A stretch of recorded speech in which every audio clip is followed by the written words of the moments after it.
Thank you. God bless you. Well, thank you for service. Thank you for kind words of Zell Miller. You know, he's a forgotten hero in the party Very here. special man. It was. Very remarkable man. Thank you so much. Thank you so much. Love what y'all are doing for us. Thank you. Decided they couldn't live on less money and therefore had to raise taxes on their businesses and their citizens. We went the other way. We cut taxes, and we have grown ourselves out of the recession. Please welcome the Vice President of the United States.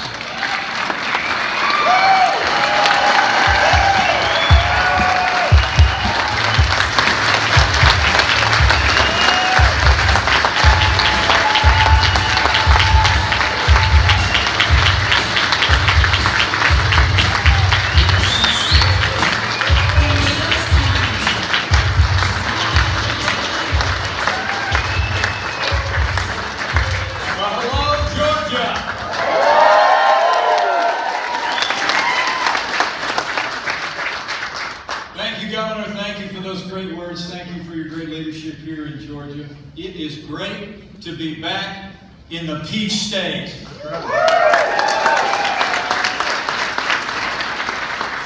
fact, last Saturday, my family and I actually celebrated St. Patty's Day in the great city of Savannah. Today I'm honored to be here in Atlanta with men and women who helped elect a president and leaders in Congress who just 3 months ago, yesterday, enacted historic tax cuts to put America first. You did it.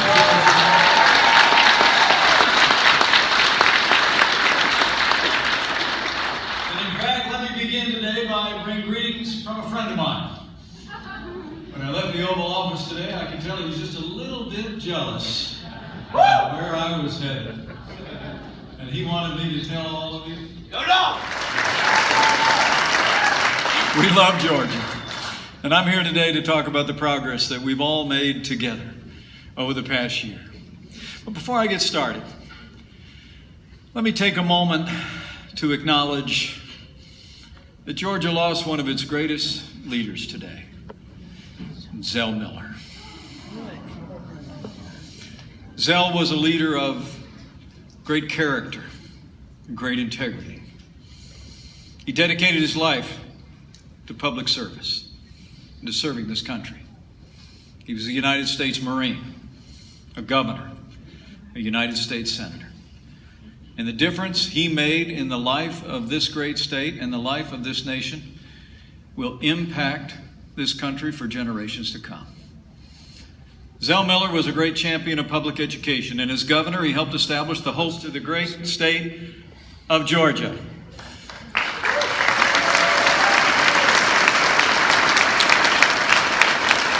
I actually had the chance to get to know your governor when we both served in Congress together. But his 2 terms as governor have left the Peach State stronger and safer and more prosperous than ever before in the history of this state. 700,000 new jobs in 7 years is an incredible record. Would you all mind getting on your feet and showing the 82nd governor of the great state of Georgia? Because of your support and your hard work. It's been a year of action. It's been a year of results. In a word, it's been a year of promises made and promises kept.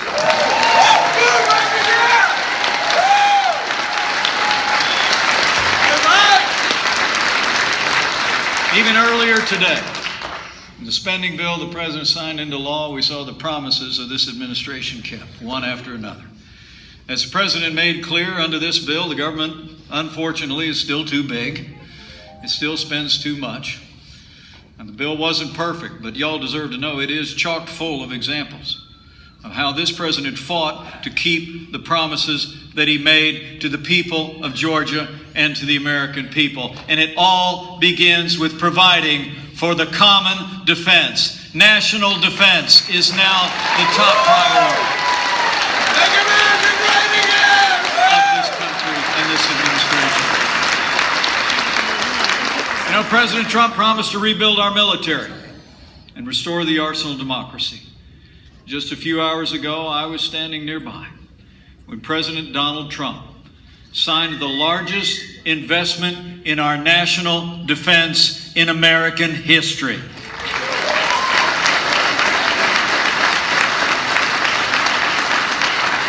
The President promised to increase take-home pay for men and women who wear the uniform of the United States. And he did just that. The largest pay increase for our armed forces in nearly 10 years, signed into law today.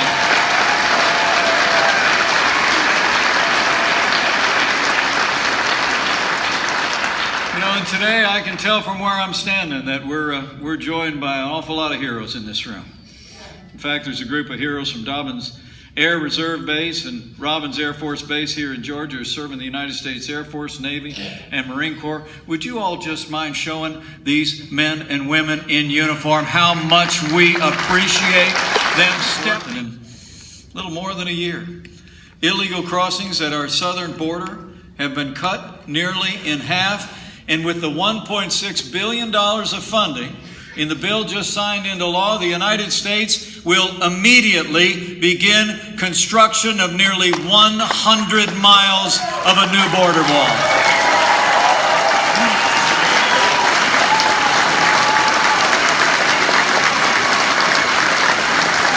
And let me make you a promise, when it comes to the wall, we're going to build it all.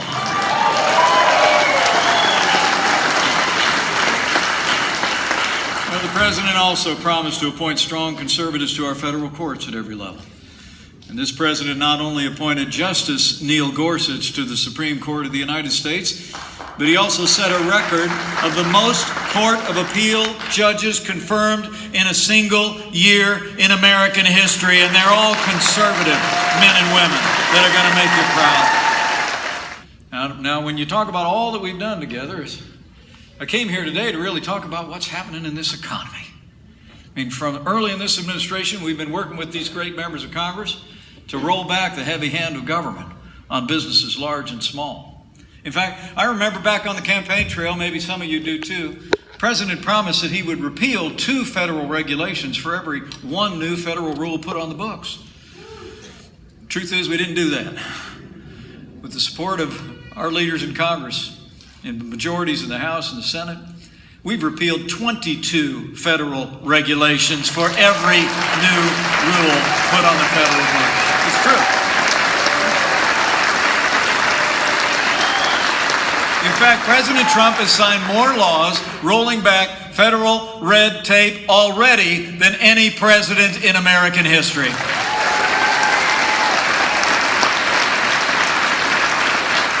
We promised to provide the American people relief from the disaster known as Obamacare. You know, today's actually the 8th anniversary of that failed law. And I'm happy to report to you that last December, the President signed legislation to repeal the Obamacare individual mandate. It's gone. It's off the books. We promised to unleash American energy, and this President from early on approved the Keystone and Dakota pipelines. We rolled back the Clean Power Plan, and as you just heard Scott Pruitt say, President Trump put America first when he withdrew the United States from the job-killing Paris Climate Accord. We promised to crack down on unfair trade practices as well. The President's taken decisive action to protect our steel and aluminum and forestry industries. And I'll make you a promise. Under President Donald Trump, the era of economic surrender is over. We are going to demand our trading partners give us fair and free and reciprocal trade that puts American workers first.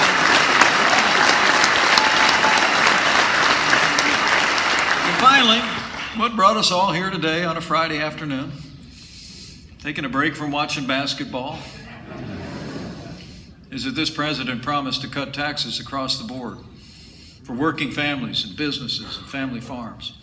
And 3 months ago yesterday, with the strong support of these leaders in the Congress and with the support of every Georgia Republican in the House of Representatives, President Donald Trump signed the largest tax cuts and tax reform in American history. That's promises made and promises kept.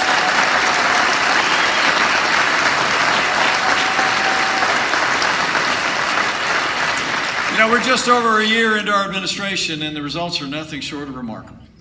Because of your support, because of the leadership that you've supported from the Oval Office to Capitol Hill to the State House here in Georgia. Since our election, American businesses have created nearly 3 million new jobs, including 40,000 new jobs in the Atlanta area alone. And unemployment in America hasn't been this low in 17 years. In February alone, the American economy actually created 313,000 new jobs in a single month. It was the best month for construction and the strong support of your representatives in Congress. And thanks to 7 years of Governor Nathan Deal's leadership, Georgia's economy is booming as never before. For 5 years running, Georgia has been ranked the best state in America to do business. And today, 17 Fortune 500 companies call Georgia home. Growth is back. Confidence is back. In a word, America is back with President Donald Trump in the White House. It's exciting.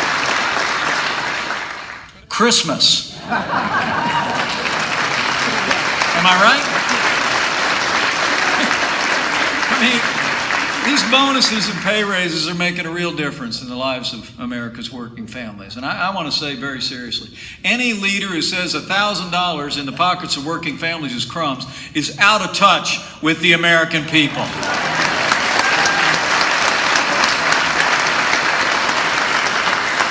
So let me just take a moment for the people that have been making that difference, supporting the president, your leaders in Congress who stood with the president for these tax cuts, and so much more of what we're talking about here today. I want to thank your two great senators, Senator Johnny Isakson and Senator David Perdue, for their strong conservative leadership in the United States Senate.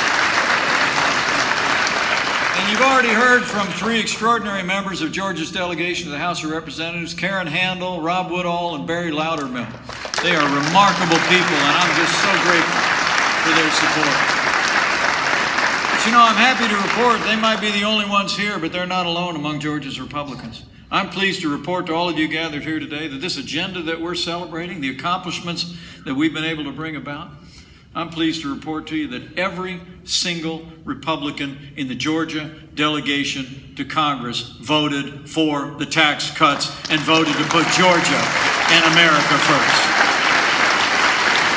Every step of the way, they were with it. But you know, for all that we've accomplished, the truth is we still have more work to do. And in case you didn't notice, first off, remember that Georgia elected a builder to be president of the United States. And this president is going to rebuild America's roads and bridges and infrastructure and ports and give us the best infrastructure in the world. Exactly what Atlanta had done over the past century and a half. The city was destroyed over 150 years ago, but that wasn't the end of its history. It was just the beginning of a new history. Because of the resilience of your people and the determination and the vision and the faith of the people of Atlanta, this city has risen to become not one of the leading cities of the South, not one of the leading cities of America. This is one of the most dynamic cities in the world.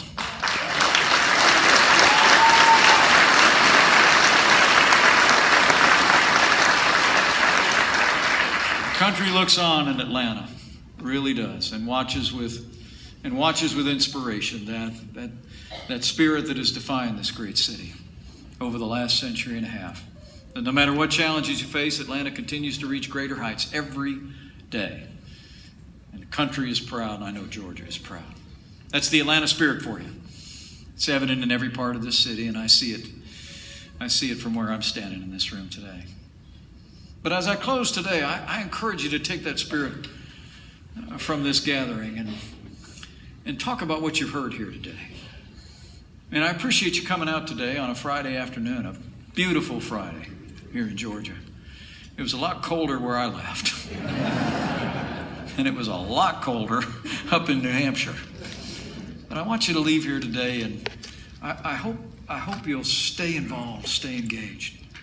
everything that we've accomplished because of all of you. I mean, I didn't come here today, and I know these members of Congress feel the same way, to point to Washington of what they've done. But I came here today to talk about what you've done. Because of the president you elected, because of the leaders in the Congress that you've elected, because of the agenda that you supported, this country's coming back stronger and safer and more prosperous than ever before. And we're just really getting started. So leave here today, and I just story to your friends, your loved ones, and your neighbors. I mean, tell them what they're not hearing on most of their cable television stations about all the good things that are happening in America. Tell them what we've accomplished. Say, you know what? I ran into Mike the other day, and he was talking about all this stuff that's happened in this country, all the things that we've accomplished together as Americans to revive and restore this nation and to restore American credibility and strength on the world stage. And say, I just wanted to tell you about it and tell you about the difference that it's making in the life of our city and our state and our nation. I mean, go out there and tell them we cut their taxes so they can keep more of what they earn. Tell them that we're restoring American strength at home and abroad so their families can sleep safe at night. Tell them that we're putting America back to work for them, not the other way around. And tell them that under President Donald Trump, the forgotten men and women of America are forgotten no more. Get out there and tell them. Tell them, Georgia, because it's true. You tell them. About our nation's history. And it's been true for millennia. I still believe it's true today. And it says, if his people who are called by his name will humble themselves and pray, he'll hear from heaven and he'll heal their land. And I truly believe that if we pray for America, that God will heal this one nation under God, indivisible, with liberty and justice for all.